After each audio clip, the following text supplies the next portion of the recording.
Welcome to the Rim Break Rodeo. We hope this video helps. You start by blocking in the scene so proportions are correct. Lightly sketch a horizon and a water body to anchor everything.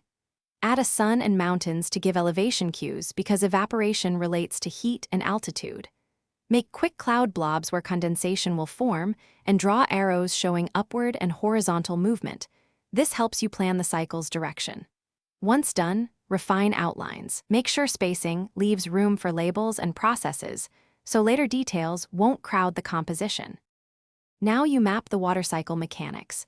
Draw clear arrows from the water surface upward for evaporation and from land for transpiration, since plants contribute moisture. Inside clouds, sketch tighter, shaded forms to represent condensation. This explains why droplets coalesce. From clouds, draw varied precipitation marks, raindrops and snowflakes, so viewers see outcomes depending on temperature.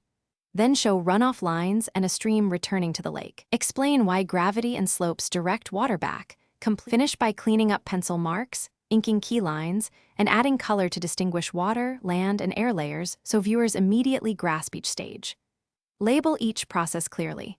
A small arrow plus a short word is enough. Once labeled, step back and test readability at a distance. If arrows overlap or labels clash, simplify by thinning lines or using fewer arrows. If condensation looks messy, reduce cloud detail. Keeping visuals clean ensures the scientific flow remains obvious. Thanks for watching. Consider subscribing if we helped you.